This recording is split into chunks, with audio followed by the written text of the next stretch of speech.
Podemos vivir en un mundo muy reducido o en un mundo muy amplio. Yo fui criado con la idea de que uno se debía a sí mismo y a sí misma vivir una vida lo más amplia posible, lo más plena posible, e incorporar ideas que permitan que eso se realice. Es decir, que tomar en mano su libertad y decidir en la realidad en la que uno iba a vivir, y decidir la realidad en la que uno quiere vivir. Se fueron desarrollando visiones, estados de conciencia, se fue buscando los estados más amplios de conciencia, se fueron buscando llaves para realizar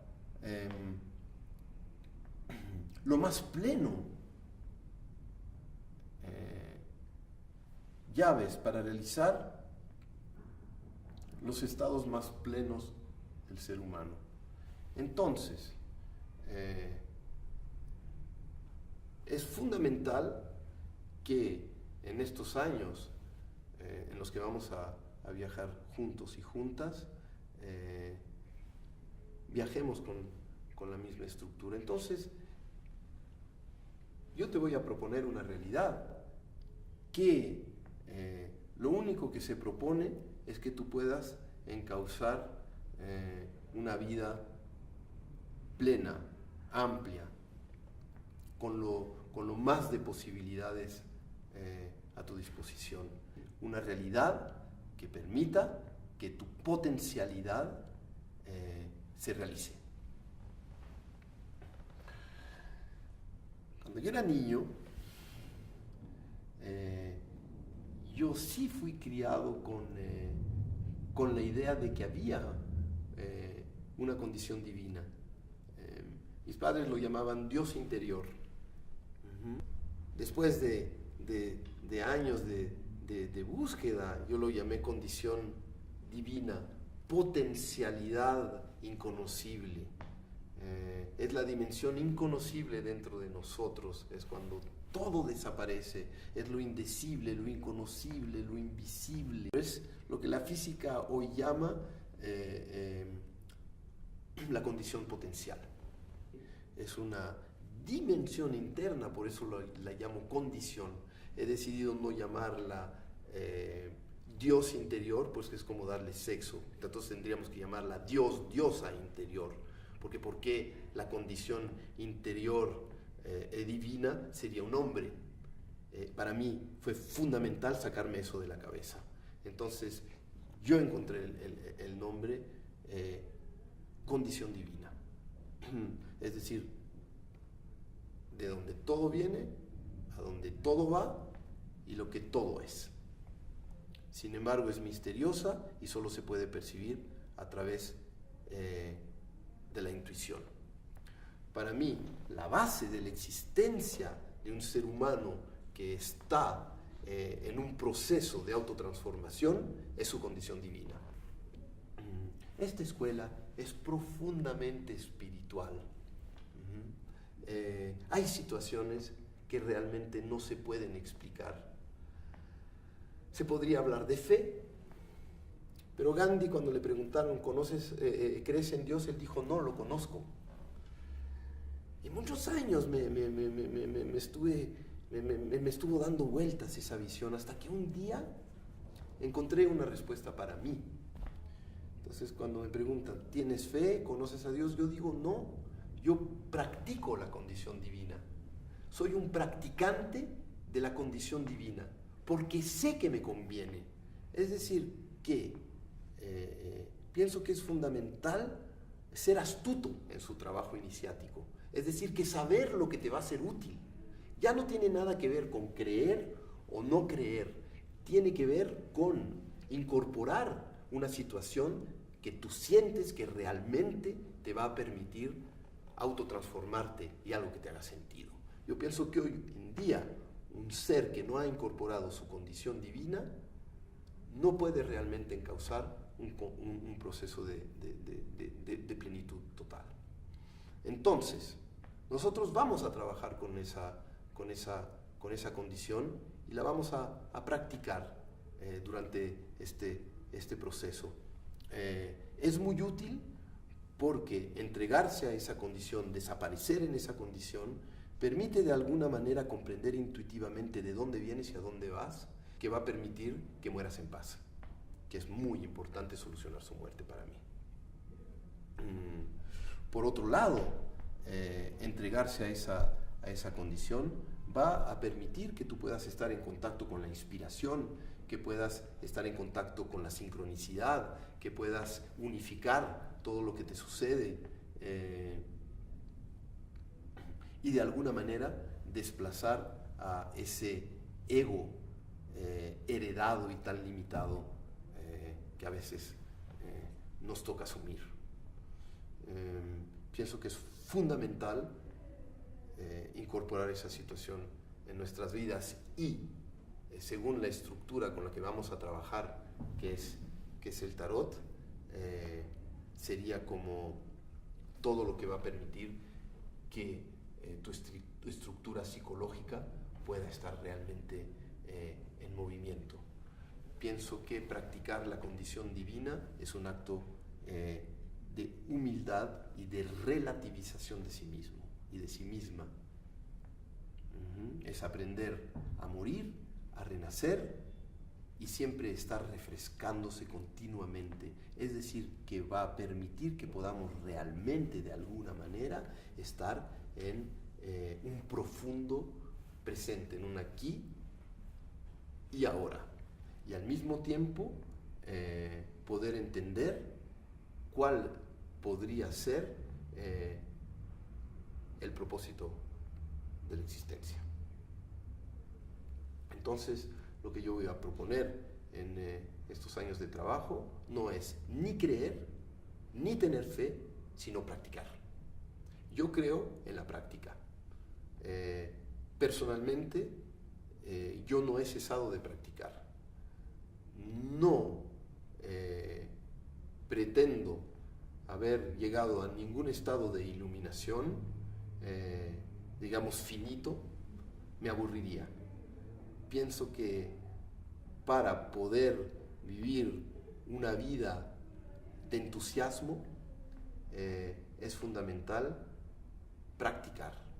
Me recuerda una historia de un maestro zen que tenía una escuela y un alumno lo va a visitar y le dice: maestro, quiero que me enseñe la iluminación. Y el maestro le dice: iluminado ya estás, ahora te toca practicar, medita.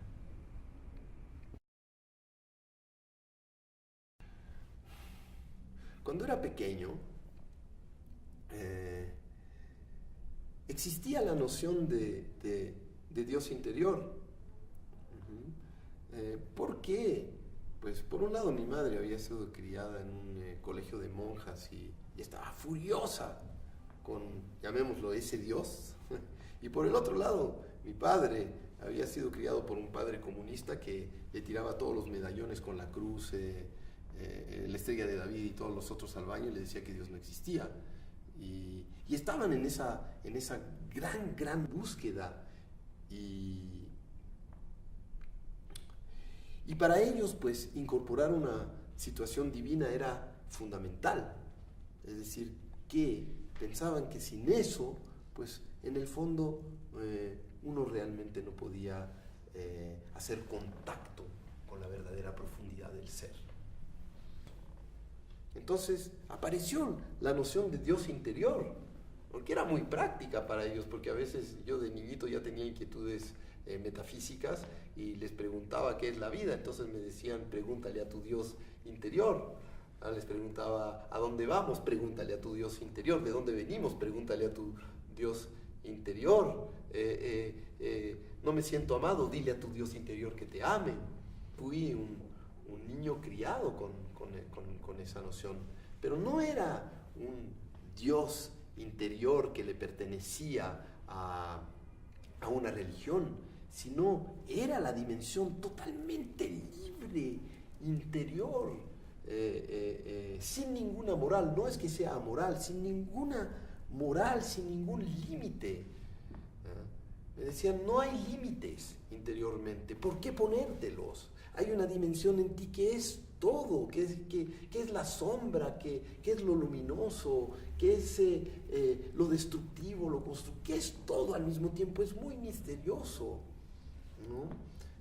Que de alguna manera me explicaba el porqué de las cosas, que tenía su razón de expresarse de la manera en que se expresaba. Y yo decía, pero ¿por qué la gente se mata? Y decía, es misterioso. Uno no sabe por qué suceden las cosas. Es que uno ve las cosas en el presente y cree que todo está pasando porque solo pasa acá, pero no lo ve como una continuidad, como por ejemplo a veces se necesita que un absceso se abra para que después haya sanación. A veces duele y hay que pasar por eso y es misterioso. Uno no sabe los caminos que emprende esa condición y por qué lo hace. Entonces me permitió de alguna manera elaborar, comprender que toda la existencia era la expresión de esa condición, la condición divina. Y es una condición, no es un ser, es una condición interna. Entonces yo mismo fui elaborando toda esa situación. Yo la verdad no tuve el problema de la fe, bien que me hice esa pregunta en un momento, me digo, ¿tengo fe o no tengo fe? Partí de la respuesta que le dio Gandhi a una persona que le preguntó, ¿usted cree en Dios? Y él dijo, no, yo lo conozco. Y durante muchos años estuvo en mí esa respuesta, hasta que yo me di otra a mí mismo. Creo que no se puede conocer realmente a la condición divina, se puede percibir intuitivamente, sí, hasta cierto punto. Entonces me dije, ¿cómo hacer? Entonces me dije, yo la voy a practicar. Entonces, yo pienso que la condición divina se practica.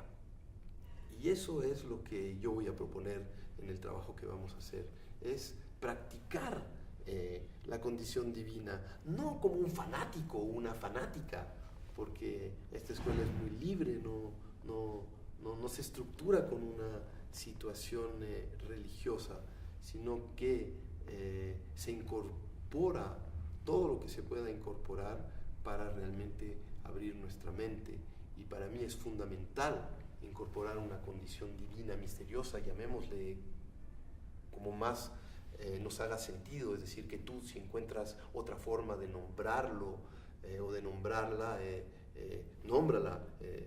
Cada quien debe encontrar su forma, pero de lo que se trata acá no es solo de nombrarlo, sino de practicarlo.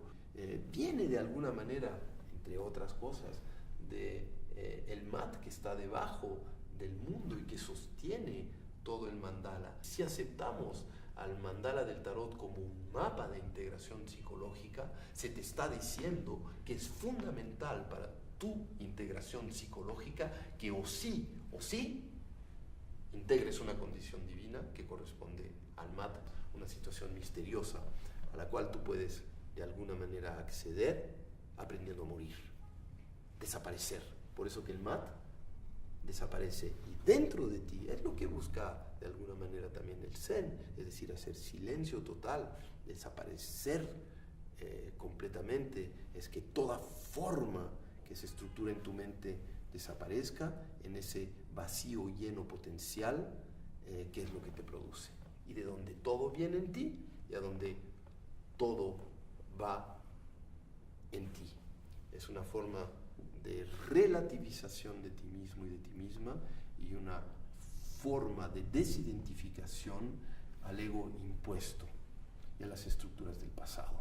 Entonces, practicar esa condición divina en este proceso que vamos a hacer juntos y juntas es fundamental para que de ahí pueda surgir el nuevo ser.